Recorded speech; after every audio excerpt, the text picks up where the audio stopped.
حضرت مولا علی شیر خدا مشکل کشا رضی اللہ تعالی عنہ نے روایت ہے، حضور نبی کریم صلی اللہ علیہ وآلہ وسلم نے فرمائے، جو شخص جمعہ دے نماز 100 دفعہ مرزا دروسی پڑھے، جب وہ قیامت دی نہیں اوسی تو اندر ایو جا نور ہو سی، اگر ساری مخلوق کے تقسیم کر دیتا ونجے تو وہ اتنا نور ہو سی سارے کوئی کافی تھی۔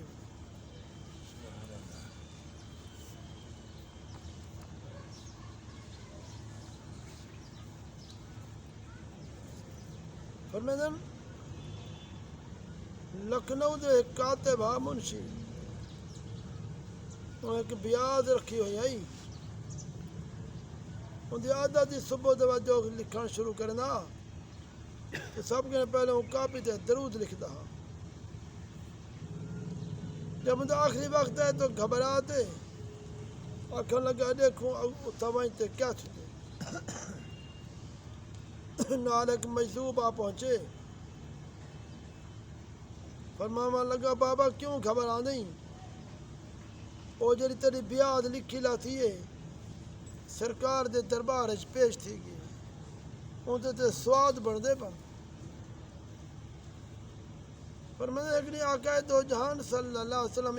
اسلامی لشکر دے نال جہاد و تشریف دیوندے ہن، رستے وچ ایک جہاد تے پڑاؤ کیتے نے، حکم دیتے نے اتھائیں جو کچھ کھاونے کھا کے نو کھاونا کھاوا لگے، صحابہ کرام رضی اللہ تعالی عنہم نے عرض کی یا رسول اللہ صلی اللہ علیہ وسلم روٹی دے نال سالن کوئی نہیں، پر صحابہ کرام نے جسے ایک شہد دی مکھی ہے بڑے زور دے آواز پی کریں دی ہے، عرض کی تو یا رسول اللہ صلی اللہ علیہ وسلم یہ مکھی کیوں شور مچیں دی ہے؟ فرمائے آدھی پیے مکھیاں بے قرارن، یہ وجہ صحابہ کرام دے کلو سالن کہنی،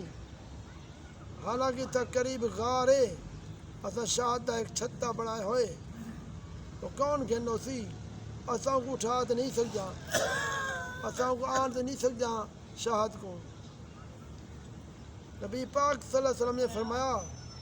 پیارے علی یہ مکھی دے پچھو پچھو ون شہد گھنا،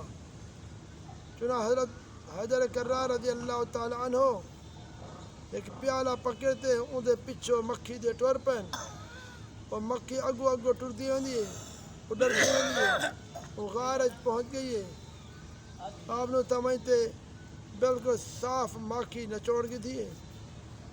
اور دربار رسالہ حاضر ہو گئے، سرکار دو عالم صلی اللہ علیہ وسلم نے وہ شہد تقسیم فرما دیتے، اور صحابہ کرام رضی اللہ تعالی عنہم اجمعین کھانا کھاوا لگن تو ول مکھی آ گئی ہے والوں آواز شروع کیتے، صحابہ کرام رضی اللہ تعالی عنہم نے عرض کی یا رسول اللہ مکھی والے شور پی کریں دیے، تو آپ نے فرمایا ایک نے ایک سوال کیتے یہ ان کا جواب پہ دیں دیے، میں ایک نے پوچھے تیری خوراک کیا ہے، مکھی آدھی پہاڑے تے بیابان جڑا پھول تھندن وہ ساری خوراک ہے، میں پوچھے پھول تو کڑوے ہوندن پھکے بھی ہوندن بدمزہ بھی ہوندن، تیرے منہ جوائیں تے نہایت شیریں صاف شہد کیمیں بانوے دے، مکھی جواب دیتے یا رسول اللہ صلی اللہ علیہ وسلم اسالہ ایک امیر ہے سردار ہے،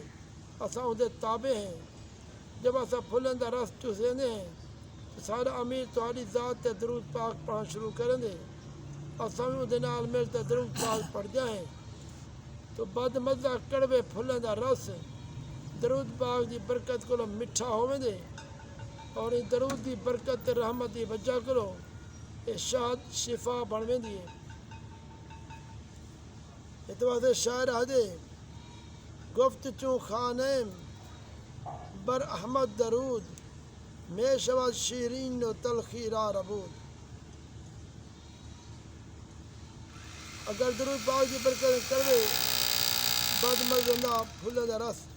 میٹھا بنویں دے، دعا کرو اللہ تبارک و تعالی عمل دی توفیق عطا فرمائے۔